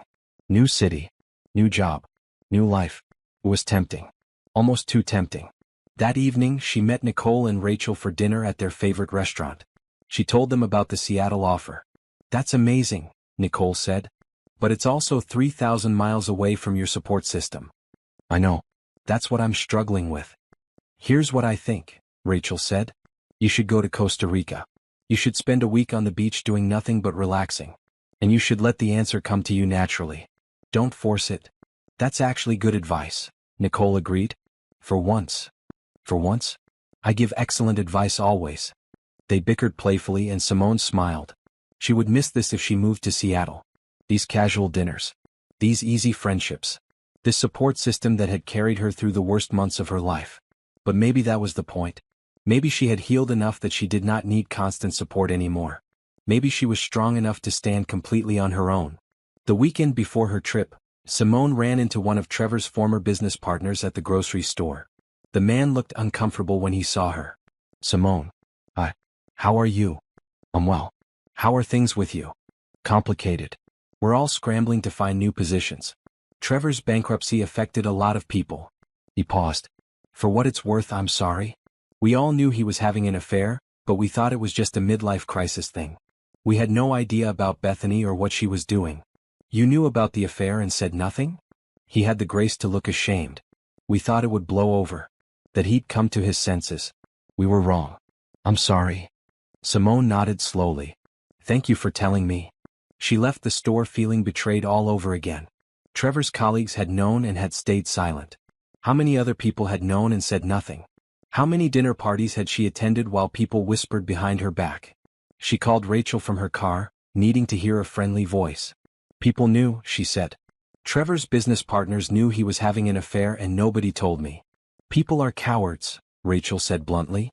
"They don't want to get involved. They tell themselves it's not their business. But you know what? You're better off without all of them. Every single person who stayed silent chose Trevor over you. Now you know who they really are." "I feel like such a fool." "You're not a fool. You trusted your husband. You believed in your marriage. Those are good things, not foolish things. Trevor and Bethany and everyone who enabled them are the fools." Simone drove home feeling raw but determined. She was done caring what anyone else thought. She was done feeling embarrassed or ashamed. She had nothing to be ashamed of. She was the victim here, not the villain. Monday morning she woke up to a news alert on her phone. Trevor had given an interview to a local reporter, probably hoping to rehabilitate his image. "I was completely fooled," he was quoted as saying. "Bethany Carter was a professional con artist who targeted me specifically. She researched me, learned my weaknesses and exploited them. I take full responsibility for my poor judgment, but I was a victim too." The article went on to detail the financial devastation, the bankruptcy, the lost jobs. Trevor positioned himself as someone who had made a mistake but was trying to rebuild. There was one line that made Simone's blood boil. "My biggest regret is losing my wife. She was the best thing in my life and I threw it away for a lie." She called Patricia immediately. "Did you see Trevor's interview?" "I did. Infuriating, isn't it? He's trying to rewrite history. Make himself the victim. Can we stop him from talking about me publicly?" "You're divorced. He has freedom of speech. Unless he says something provably false that damages you, there's not much we can do. But I wouldn't worry about it. Anyone with half a brain can see what he's doing." Simone hung up feeling frustrated. Trevor got to tell his story to the world while she stayed silent. It felt unfair. But then she remembered something Catherine Moss had told her. Let your actions speak for themselves. You don't need to defend yourself to people who've already made up their minds. The people who matter know the truth. She was right. The people who mattered, Nicole and Rachel and Patricia and her colleagues, they all knew the truth. Everyone else's opinion did not matter. That evening she got a text from an unknown number. Against her better judgment, she opened it. I read Trevor's interview. What a load of garbage. You were always too good for him. Glad you got out. Robert Finch. She smiled. Even Trevor's fellow victim could see through the manipulation. She responded with a simple thank you and blocked the number. No need to start new relationships or communications. She was moving forward, not backward. Wednesday brought her last day of work before vacation. Her colleagues threw her a small party, cake and coffee in the break room. They gave her a travel journal and told her to come back with stories. We're proud of you, her boss said. The way you've handled everything with such grace and professionalism. You're a credit to this company. Simone felt emotion well up. Thank you. All of you. This job, this team, you've all helped me get through this. That night, she did her final packing. Swimsuits and sundresses and books. Sunscreen and sandals and her favorite sunglasses. She was ready for this. Ready to leave behind the drama and stress and just exist for a week in sunshine and warmth. Rachel picked her up at 5 in the morning for their flight. They stopped for coffee and breakfast sandwiches, trading excited comments about their plans. At the airport, Simone turned on airplane mode and felt a weight lift. For the next 7 days she would be unreachable. No calls about Trevor. No updates about Bethany. No news about bankruptcy or interviews or legal proceedings. Just beach and relaxation and healing. As their plane lifted off, she looked out the window at the city falling away below. Somewhere down there, Trevor was probably waking up in his parents' house, facing another day of consequences. Somewhere, Bethany was waking up in a prison cell, beginning her 8th year of many. And Simone was flying toward freedom. She turned to Rachel and smiled. I'm ready for this. Good. Because the next 7 days are all about you. About rest and recovery and rediscovering who Simone is when she's not dealing with other people's garbage. I like the sound of that. The plane climbed higher, chasing the sun. Simone closed her eyes and let herself relax completely for the first time in months. The collapse of Trevor's world was not her problem. The consequences of his choices were his to bear. She had her own future to build. And it was going to be beautiful. Costa Rica was everything Simone needed. White sand beaches and turquoise water. Sunshine and warmth and complete escape from reality. She and Rachel stayed in a villa with a view of the ocean, spending their days swimming and reading and eating fresh fruit. For the first 3 days, Simone did nothing but rest. She slept late. She napped in the afternoon. She went to bed early. Years of stress seemed to melt away with each passing hour. On the 4th day, she woke up feeling different. Lighter. Clear.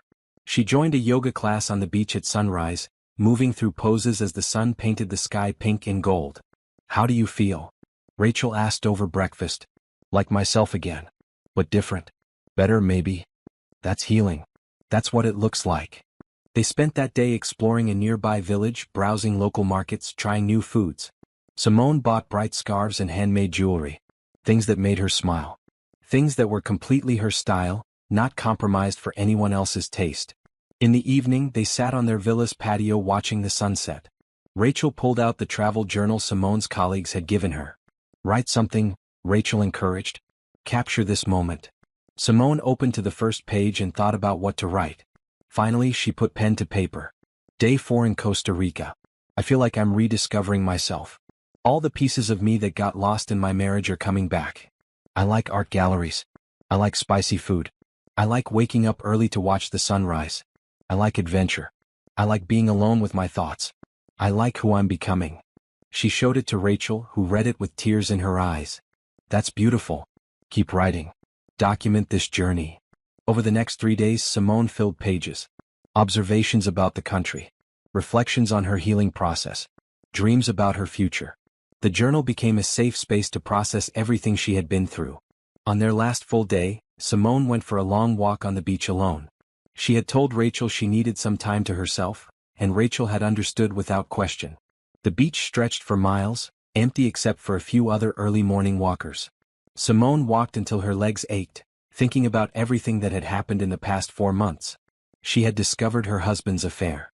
She had been confronted by his pregnant mistress. She had hired lawyers and investigators. She had watched a criminal case unfold. She had gotten divorced. She had seen her ex-husband lose everything. It was a lot. More than most people dealt with in a lifetime. But she had survived it. More than survived. She had fought back intelligently. She had protected herself. She had refused to be a victim. And now she stood on a beach in Costa Rica, completely free to build whatever life she wanted. The Seattle job offer came to mind. More money. More responsibility. Complete fresh start. It was tempting. But was it right? She thought about Nicole and Rachel. About her support system. About the life she had built in her current city. Did she want to leave all that behind? Then again, maybe leaving was exactly what she needed. A clean break. New surroundings. New challenges. A place where nobody knew her story or her history. Where she could just be Simone, not the woman who was betrayed. She sat on the sand and watched the waves roll in. The answer would come. She just had to be patient. That evening, she and Rachel had a farewell dinner at a beachfront restaurant. They toasted to friendship and healing and new beginnings. "I'm going to miss you when you move to Seattle," Rachel said. Simone blinked. "I haven't decided to take that job yet." "Yes, you have. I can see it in your eyes. You're ready for a completely new start. And you should take it. You'll be amazing. But I'll be leaving you and Nicole. We'll visit. You'll visit. And you'll make new friends and build a new life. That's not abandoning us. That's growing." Simone felt tears prick her eyes. "When did you get so wise?" "I've always been this wise. You're just finally listening." They flew home the next day, tanned and rested and renewed. Nicole picked them up from the airport, immediately commenting on how different Simone looked. "You're glowing. Costa Rica was good for you." It really was. That week, Simone made her decision. She called her boss and accepted the Seattle position. The move would happen in 6 weeks. She would spend that time training her replacement, packing up her apartment, and saying goodbye to the city that had been her home for a decade. Nicole cried when Simone told her, "I'm happy for you. But I'm going to miss you so much." "I'm going to miss you too." But Rachel's right. This isn't goodbye. It's just a new chapter. The next 6 weeks were a whirlwind. Simone threw herself into work, documenting processes and training the person who would take over her role. She sorted through her belongings, donating anything that reminded her of Trevor or her old life. She wanted to arrive in Seattle with only things that made her happy. Patricia took her to lunch to celebrate the new job. "I'm proud of you," the lawyer said. "You took a terrible situation and turned it into an opportunity for growth. That takes real strength. I had good guidance. Thank you for everything you did. You did the hard part. I just helped facilitate." 2 weeks before the move, Simone ran into Helen Patterson at a coffee shop. Trevor's mother looked surprised to see her but approached with cautious hope. "Simone, you look wonderful." "Thank you. How are you, Helen?" "Managing. Trevor he's trying to rebuild. He got a job with a small consulting firm. Nothing like what he had before, but it's honest work." Helen paused. "He asks about you sometimes. Wonders if you're okay. Tell him I'm more than okay. Tell him I'm happy." Helen's eyes filled with tears. "I will. And I'm glad. You deserve happiness." They parted amicably and Simone felt closure. She bore Helen no ill will. Trevor's mother had always been kind to her. The sins of the son were not the mother's fault. 1 week before the move, Simone, Nicole and Rachel had a farewell dinner. They chose the same restaurant where they had celebrated Simone's divorce, coming full circle. To Simone, Nicole toasted. Who faced betrayal and chose strength. Who was knocked down and got back up. Who's about to start the adventure of a lifetime. To new beginnings, Rachel added. And to friendships that survive any distance. To you too, Simone said, her voice thick with emotion. For loving me through the worst time of my life. For believing in me when I didn't believe in myself. I couldn't have done this without you. They cried and laughed and made plans for visits. Rachel would come to Seattle in the fall. Nicole would come for Christmas. Simone would come back for birthdays and holidays. Distance would not break their bond. Moving day arrived cold and gray. Professional movers loaded Simone's belongings into a truck bound for Seattle. She took one last walk through her empty apartment, remembering the day she had moved in. She had been broken then. Defeated. Lost. Now she was whole. Strong. Found. She locked the door for the last time and drove to the airport. Her flight left at noon. By evening she would be in her new city, starting her new life. As the plane took off she looked out the window one more time. The city where she had married Trevor. Where she had been betrayed. Where she had fought back and won. It was all behind her now. Seattle welcomed her with rain and cloudy skies. Her new apartment was in a modern building downtown, floor-to-ceiling windows overlooking the water. It was bigger than her last place. More expensive. But she could afford it now with her new salary. She spent the first week getting settled. Unpacking boxes. Buying furniture. Learning her new neighborhood. The office was sleek and professional, her team eager to work with her. The challenge was exactly what she needed. On her first Saturday in Seattle, she woke early and decided to explore. She walked through Pike Place Market, watching vendors sell fresh fish and flowers. She rode the ferry to Bainbridge Island. She hiked through Discovery Park, breathing in the scent of pine trees and salt water. She felt alive. More alive than she had felt in years. Maybe ever. That evening she video called Nicole and Rachel, showing them her new apartment and the view. "It's beautiful," Nicole breathed. "You deserve all of this." "I'm so proud of you," Rachel added. "Look at what you've built. Look at who you've become." After they hung up, Simone sat on her balcony watching the sun set over the water. She thought about Trevor, probably still struggling to rebuild his life and career. She thought about Bethany, locked in prison for years to come. She felt no satisfaction in their suffering. Just quiet relief that they were no longer her problem. She opened her travel journal and wrote, "Week 1 in Seattle. I'm starting over completely. New city. New job. New apartment. New life. Everything is uncertain and a little scary. But it's also exciting. I get to decide who I want to be here. No past to live down. No reputation to repair. Just me and my future. And I'm ready for it." She closed the journal and smiled. Ready was exactly the right word. For the first time in her adult life, she was completely alone. No husband. No roommate. No family nearby. Just herself. And she loved it. 6 months after moving to Seattle, Simone sat in her office reviewing quarterly reports when her assistant knocked on the door. "There's someone here to see you. He doesn't have an appointment, but he says it's important. His name is Daniel Cooper." Simone didn't recognize the name. "Did he say what it's about?" "He's a photographer. Said he's working on a project about women who've overcome adversity. He read about your story online and wanted to talk to you." Simone's first instinct was to say no. She had worked hard to leave that story behind. But curiosity won out. "Give me 5 minutes, then send him in." She used the time to Google Daniel Cooper. Award-winning photographer.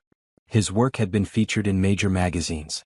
His current project was documenting women who had faced major life challenges and rebuilt themselves stronger. When he walked in, Simone was struck by his genuine smile and kind eyes. He was tall, dressed casually in jeans and a green sweater, carrying a camera bag. "Thank you for seeing me," he said, shaking her hand. "I know this is unexpected. I promise I'm not here to exploit your story or sensationalize what you went through. I'm interested in the after. The rebuilding. The strength it takes to start over." They talked for an hour.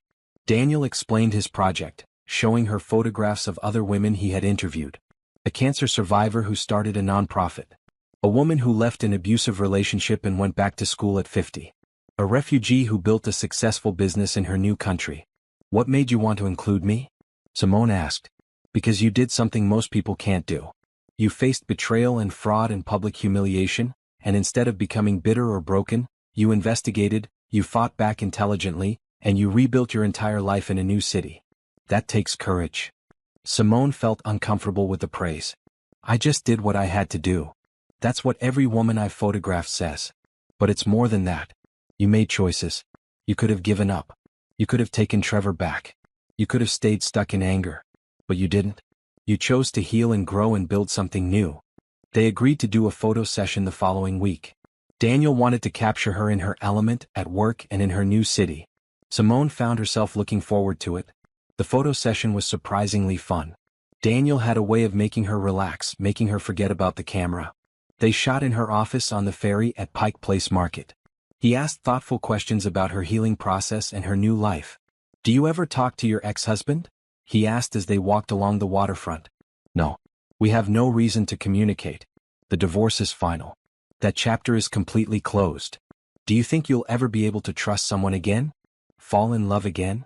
Simone paused, considering. "I don't know. Right now I'm happy being alone. I'm focused on my career and building this new life. Romance isn't a priority. But maybe someday. When I'm ready. When I meet someone who proves themselves worthy of trust." That's a healthy perspective. After the session, Daniel asked if she would like to get coffee. Simone almost said no, but something made her agree. They went to a small cafe near the market, sitting by the window watching rain fall. "Can I tell you something?" Daniel said. When I researched your story, I was angry on your behalf. What your ex-husband did, what that woman did, it was despicable. But then I read about how you handled it, how you rebuilt, and I thought, there's a woman who knows her worth. It took me a while to get there, Simone admitted. For a long time I blamed myself. Wondered what I could have done differently. But eventually I realized that his betrayal was about his weakness, not my worth. Exactly. And that's the story I want to tell. Not the betrayal. Not the drama. The strength. The healing. The rebuilding. They talked for 2 hours. Daniel told her about his own divorce 3 years ago, how he had thrown himself into his photography to cope. Simone told him about Costa Rica and the travel journal and the decision to move to Seattle. When they finally said goodbye, Daniel asked if he could call her again. For the project? Simone asked. For the project. And maybe also just to talk. I enjoyed this. So did I. Over the next few weeks, Daniel became a regular part of Simone's life. They met for coffee. They went to art galleries. They walked through the city taking photographs. It was casual and comfortable, not quite dating but more than friendship. Simone was careful with her heart. She had been burned badly and was not ready to jump into anything serious. But she enjoyed Daniel's company. He was kind and creative and respected her boundaries. One evening they were at her apartment looking at proofs from the photo session when her phone rang. A known number. She almost didn't answer, but Daniel encouraged her to take it. Hello. Simone, this is Catherine Moss. I have news about Bethany's case. Simone stepped out onto the balcony. What is it? Bethany tried to escape from prison last week. She was caught and moved to maximum security. Her parole eligibility has been revoked. She'll serve the full 12 years now, possibly longer if they add escape charges. Simone felt nothing. No satisfaction. No anger. Just mild interest in a story that no longer affected her life. Thank you for letting me know. How are you doing? Catherine asked. I heard you moved to Seattle. New job. New everything. I'm happy, Catherine. Really happy. That's the best revenge. Living well. Being happy. Moving on completely. After they hung up, Simone stood on the balcony breathing in the cool Seattle air. Bethany was still in prison. Would be for years. Trevor was still struggling to rebuild. And Simone was here in her beautiful apartment, with her successful career, with new friendships and possibilities. She had won. Not by destroying them but by building something better for herself. Daniel joined her on the balcony. Everything okay? Everything's perfect. That weekend, Nicole flew in for a visit. She loved Seattle, loved Simone's apartment, loved seeing how happy her sister had become. Tell me about the photographer, Nicole demanded over brunch. His name is Daniel. He's working on a project. We're friends. Just friends? For now. Maybe more someday. I'm not rushing anything. Good. Take your time. Make him prove himself. They spent the weekend exploring the city. Simone showed Nicole all her favorite places. The market. The waterfront. The best coffee shops. Her office with its view of the water. I'm so proud of you, Nicole said as they stood in Simone's office on Sunday afternoon. Look at what you've built. Look at who you've become. You're stronger and more confident than you ever were with Trevor. I had to be. This past year forced me to grow. The best revenge is success. And you're succeeding at everything. After Nicole left, Simone threw herself back into work. The Seattle office was growing faster than anyone had anticipated. She was hiring new staff, landing major clients, building something substantial. It was challenging and exhausting and exactly what she needed. Daniel's photo exhibition opened 3 months later. Simone attended the gallery opening, nervous about seeing herself displayed for public viewing. But when she saw the photographs, she was moved to tears. Daniel had captured her strength, her confidence, her resilience. The photographs showed a woman who had been through hell and come out refined, not destroyed. The accompanying text told her story briefly, focusing on the rebuilding rather than the betrayal. What do you think? Daniel asked nervously. It's beautiful. You made me look stronger than I feel. I showed what I see. You're that strong. You just don't always see it yourself. The exhibition was a success. Art critics praised it. The women featured became minor celebrities. Simone did a few interviews, always keeping the focus on healing and growth rather than victimhood. One interviewer asked if she had any advice for women going through similar situations. Document everything. Hire good lawyers. Trust your instincts. And remember that someone else's betrayal doesn't define your worth. You get to decide who you become after trauma. Choose to become stronger. That answer went viral online. Women reached out thanking her for her words. Some shared their own stories of betrayal and rebuilding. Simone found herself becoming an accidental advocate for women's resilience. A year after moving to Seattle, Simone received a package from an unknown sender. Inside was a handwritten letter from Robert Finch. Dear Simone, I wanted you to know that I've finally moved on. I met someone wonderful who knows my whole story and loves me anyway. Your courage in pursuing justice against Bethany helped me find closure. Watching you rebuild your life inspired me to rebuild mine. Thank you for your strength. It gave me permission to be strong too. With gratitude, Robert.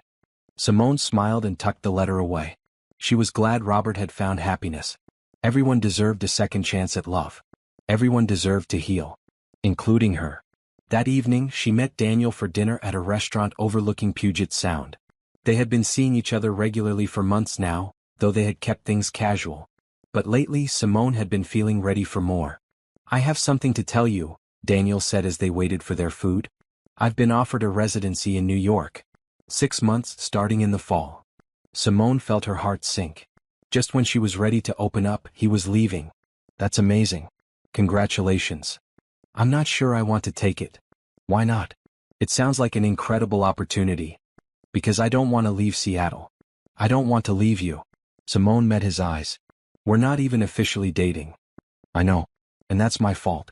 I've been patient, giving you space to heal. But the truth is, I'm in love with you. I have been for months. I was just waiting for you to be ready. Simone felt tears well up. Daniel? You don't have to say anything now. Take your time. Think about it. But I wanted you to know where I stand. I'll turn down New York if you're willing to give us a real chance. Or I'll go to New York and wait for you if that's what you need. I'm not going anywhere unless you tell me to. Simone reached across the table and took his hand. I'm scared. The last time I trusted someone with my heart, he destroyed me. I know. And I'm not asking you to rush. I'm just asking you to consider the possibility. When you're ready. If you're ever ready. They finished dinner and walked along the waterfront. Simone thought about Trevor, about the years she had wasted on someone who didn't deserve her. Then she thought about Daniel, about his patience and kindness and genuine care for her well-being. I'm not ready for marriage or moving in together, she said finally. But I think I'm ready to try. To actually date. To see where this goes. Daniel's face lit up. Yeah. But slowly. And you have to be honest with me. Always.